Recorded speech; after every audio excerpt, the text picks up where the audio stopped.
tell me a little bit about yourself, where you grew up, where you're currently living, and then any fun little facts or hobbies that you have outside of business.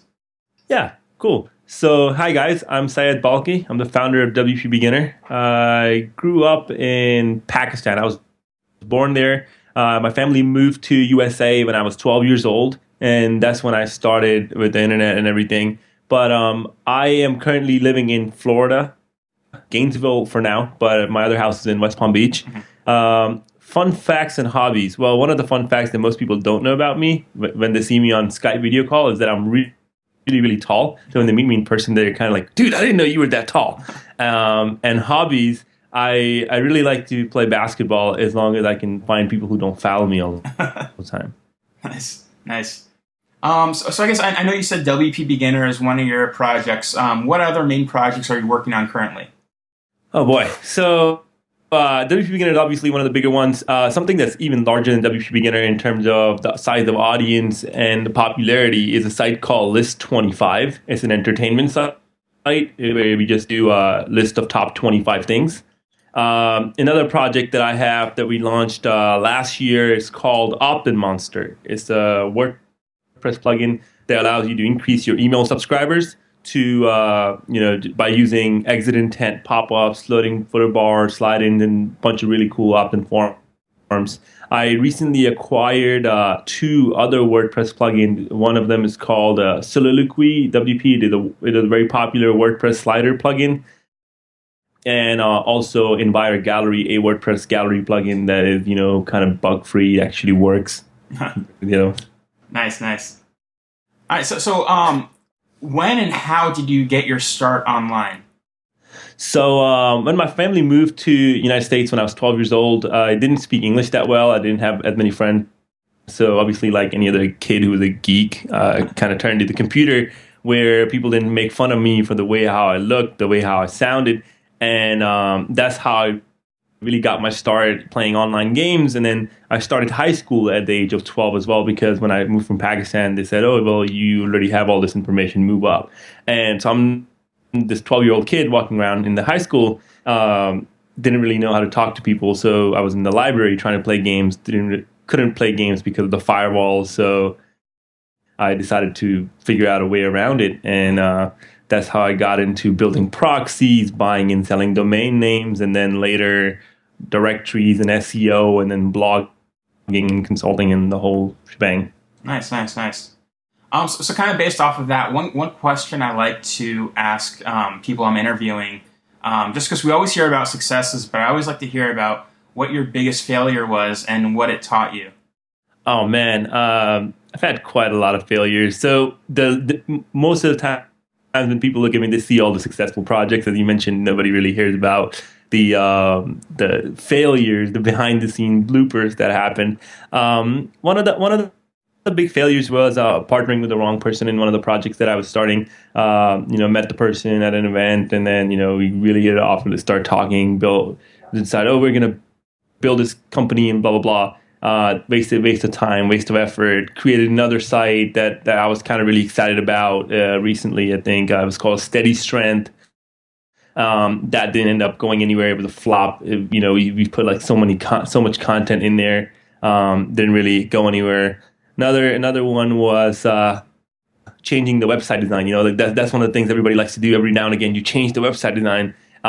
So before responsive design was cool and everything, I decided to completely revamp WP Beginner so it looks like the WordPress dashboard. And that caused all sort of chaos. People didn't recognize the brand. People didn't know where everything was, etc. So that was bad. Like email signups dropped, the page views per user dropped, bounce rate went through the roof. So yeah, have quite a few failures. Don't if it ain't broken, don't fix it. Yeah. That's a good piece of advice. So then going on the opposite of that, I want to hear about your biggest success and also what that has taught you. I'd say one of the biggest success recently was partnering with Thomas Griffin when we decided to build Floating Social Bar, because we hadn't officially partnered. We were just like trying it out. We're like, let's try to build this plugin. I had already had a version of it running on WP Beginner. This is the social media bar with icon that floats with you. And Thomas, I partnered with Thomas, so he cleaned up the code and added a user interface to it, and we released it. What came out of it was something even better. That was OptinMonster in our relationship, because we really liked working with each other. We saw we were a very good complementary fit to each other's talents. And next thing you know, we had OptinMonster. We launched it, and then now I bought a stake into two of Thomas's company, which is Soliloquy and Envira. So that was a really cool success story that was fairly recent. Another one was with List25, when I decided to create a YouTube channel. I don't know which bug bit me that day, but I decided that instead of just targeting Facebook, we should grow in different platforms. So simultaneously, we created a List25 YouTube channel and a List25 Tumblr. Mm-hmm. So while Tumblr saw initial growth, it was the YouTube that actually prevailed, and it's growing even to this day. I don't even know how many followers we have. It's probably close to 1.1 million, 1.2 million subscribers on it, with 170 million, somewhere in the ballpark, video views. Yeah. And that's growing really, really fast. So that was one of the success that was more accidental. Yeah. So I was looking at your YouTube channel. I saw some of your List25 videos have up to 5 million views. Yeah. It's just it's insane. Yeah, it is. It's one of the things that you didn't know. I couldn't possibly predicted that kind of growth, but pretty happy that I did. We just launched that and started it. Nice. All right, well, one question I really like from the Entrepreneur on Fire podcast is, if you had to start all over again and you only had $500 and no contacts, what would be the first few things that you did? One of the things that I did, which set me apart, was I didn't really need money for advertising. I 100% relied on word of mouth, where I just went around and tried to help as many people that I could. Mm-hmm. I had a set of skill set. If I start with $500, no contacts, and no skills, I'm screwed. But if I have my skill set, which was the sheer will to help people, the sheer will to know how to Google and learn something, mm-hmm. I would just go around, pick a niche, whether it is e-commerce, whether it is something, and start building my platform there by maybe buying something on Bluehost, setting up a very simple website, and then going on search.twitter.com and starting just engaging with people, trying to see what type of problems they're having, help them fix it. Nice. Just build my reputation that way again. Yeah, that's pretty similar to how I got my start. But yeah, I mean that's great advice right there. So I want to ask you about the main thing that I know you from, WPbeginner. Curious about what your inspiration was when you started WPbeginner. Sure. So I was doing a lot of client work before I started WPbeginner. That was the phase when Google kind of had slapped all the SEOs in the web directories industry. And thankfully with me, I had so many different directories, but also a growing client side business. And I was supporting these clients on a retainer, but also getting more and more bigger clients. So I wanted to get rid of my smaller clients that I was doing more retainer work for, and changing the text and the little stuff. So I decided I was going to bring them all over to WordPress, because then I wouldn't have to answer their questions again. So I said, would you give me a one-time fee if I bring you over here and you don't have to pay me a monthly retainer? A lot of them said, yeah, sure. And when I brought them over, the next thing was I didn't really get rid of them. They were just coming back to me with different set of questions. Hey, how do you do this in WordPress? How do you do that in WordPress? And at that time, there wasn't a resource out there that offered this kind of service. Most of the blogs about WordPress were by developers. They were developing on their personal blogs, and those articles were for developers as well. Mm-hmm. So kind of launching WPbeginner was something that I said, okay, I think there's a huge need, mainly because some of my other freelancer friends said that the way they were handling these kind of support requests were building PDFs, and the biggest pain was keeping them updated. And I know, well, you can keep WordPress up to date. And I launched WPbeginner, and that was it. Nice. You talked about OptinMonster. I love OptinMonster. I came across it again through WPbeginner. I know that's your project as well. When I installed it on my site, my conversion rates just jumped. I mean, it's insane, and it's so easy to use, and you can do so much stuff with it. So, what was it that inspired you to start OptinMonster?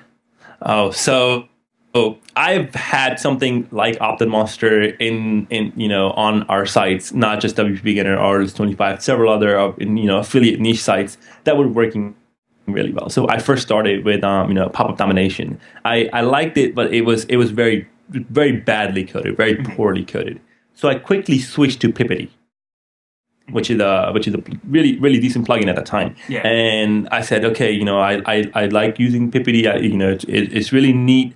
But what I noticed is that if you put it on like sites that were more complex, Pippity would just not work. So if I wanted to put Pippity on a client site, it wouldn't work. And I was like, okay, we need to build something custom. So that's what we did. And now we had it over and over, this redundant code, and it was a coded solution. And then after I met Thomas and we did floating social bar, we're like, well, we can because we work so well, there's a huge space in this industry for a plugin that not only works well, that is well coded, that it's really easy to use, but also has good support.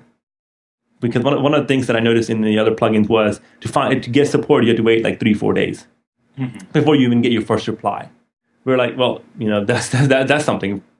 If we can get people their first reply within just a matter of hours, then we're winning. But also, if we create a product that is truly superior, then that's much better coded, then we wouldn't have to provide that kind of support either. So that's what inspired OptinMonster, and it is done real well. Yeah, and again, I'm going to recommend it to all my my readers and my clients, and I've been doing it. I love it. It's amazing. Thank you.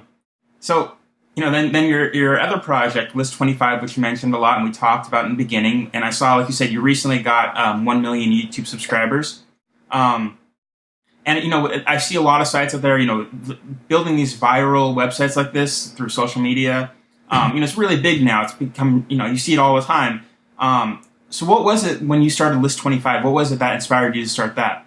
So List25 came out of a completely different idea. I was in Europe. I was visiting Prague Castle, and I wish that somebody just created a list of things you should go and see at this castle or that castle. And that's how List25 idea kind of came about. We were going to create the top things to see at castles. And then we pivoted that idea into List25, where it was just about generic stuff, because I really like learning random bizarre facts. And I partnered with one of my college roommates, also one of my best friends, David Pegg, and he shared the same passion of learning and curating cool stuff. So he would do all the research and find these interesting facts, and that's how we started it. And yeah, you're right about that. You're seeing a bunch of different viral sort sites. Now, what's different though now is that they're not necessarily all list sites, and also their traffic source is very one-dimensional.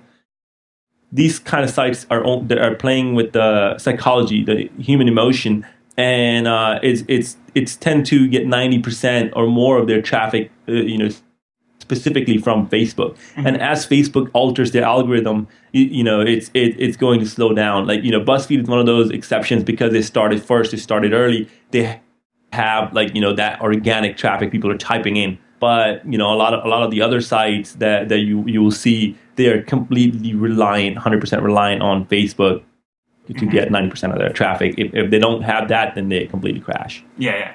And with over 1 million, YouTube subscribers, you have a completely different, channel set there, which is nice. That's correct. Yeah. So our traffic source is fairly diverse. So we have tons coming from YouTube, but at the same time we have tons coming from Facebook, but we also have tons coming from Google, because a lot of our articles are actually research that we did. It's fairly easy to create a top 10 list. You can just go find 10 other top 10 lists and create a top 10 list, right? You just create a replica. That's the formula. But when you go out to create a top 25, then you have to do a lot of your own research. So what ends up happening is then other sites maybe create a top 15, where they just take part of List25 article out and make it. We have to do a lot of original research. Some of them can even take up to 8 hours to write one article. Nice.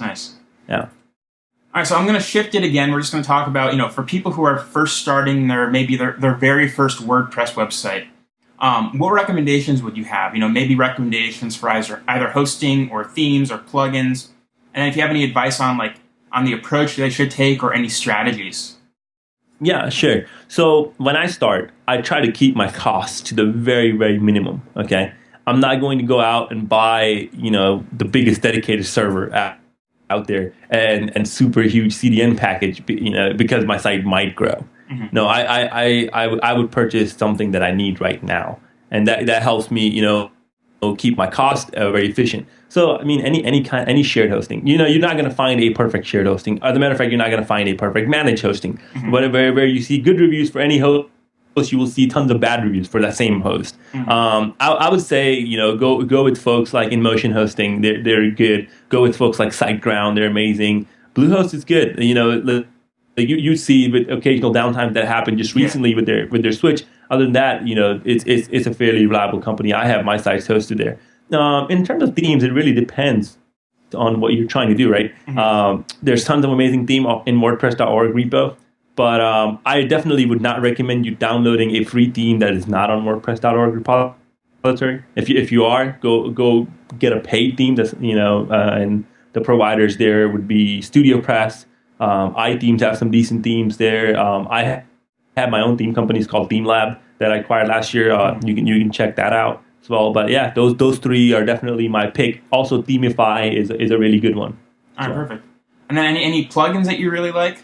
Obviously, OptinMonster, of course. Oh, yeah. So I definitely like OptinMonster. Some of the other plugins that I would say that I absolutely love are Uploading Social Bar. I love Discuss for commenting. I really like Security for WordPress security. If you like, whatever type of website you have, you need a backup solution, okay? Mm-hmm. Either get Backup Buddy, or if you want a completely hassle-free solution, go with WordPress. WordPress is by Automatic, the best solution. I use it on all of my sites. Get WordPress. It is one of the plugins that I highly recommend. Then, there's obviously like the ones that like WordPress SEO by Yoast, pretty standard. You ought to have it. W3 Total Cache, gotta have it. Gravity Forms, if you have any kind of forms. And like a nifty plugin that a lot of people don't know about is called Thirsty Affiliates. I use that for cloaking all my affiliate links, converting keywords, etc. So Thirsty Affiliates is a really neat one. Compact Archive, if you're linking to your archive pages. I adopted that plugin in WordPress.org. Somebody else had it. The author dropped it, so I picked it up and carried on the development of that. So that's a really neat plugin. But yeah, so some of those plugins, limit login attempts. I mean, I can go on with the list. We have quite a few plugins that we're using on the site, but those are fairly good. All right, perfect. Yep. So most of the people who read my blog are business owners, entrepreneurs, or freelance web designers and developers. What's the most important piece of advice you would give them to succeed online like you have?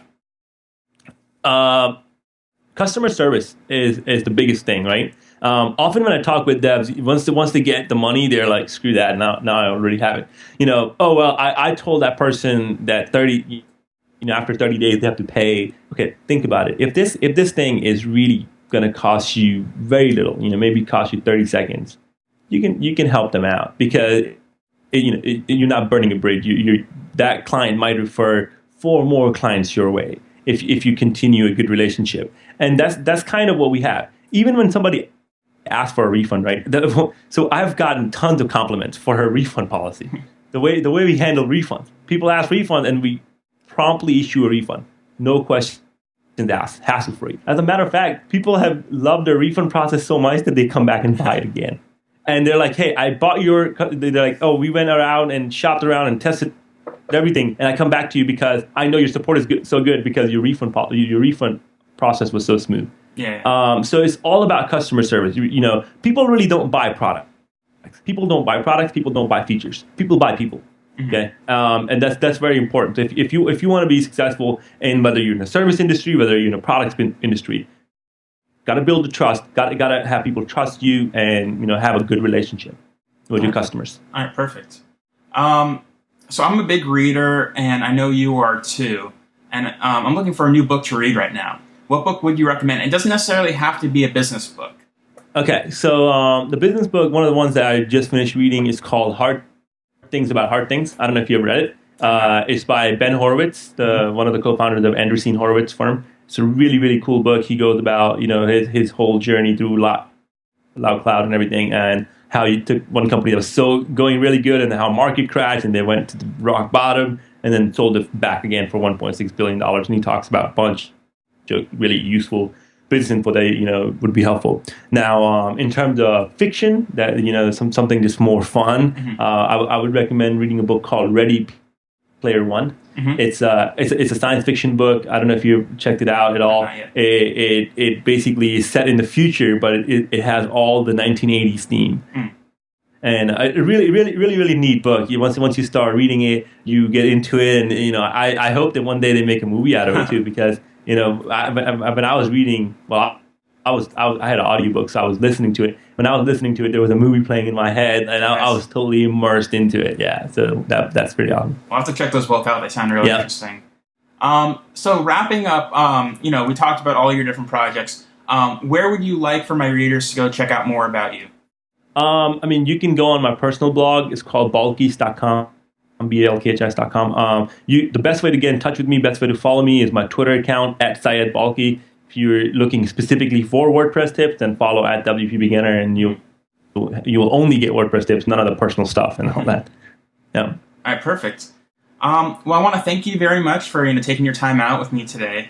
And again, I'll put this together. We'll put it up on the blog, and I'll include links to everything that we talked about today, so that all my readers can get a hold of that. Cool. So I want to thank you again, and again, I hope all my readers will go and check you out. Yeah, thanks for having me, Brandon. It was a pleasure. Thank you. Thank you.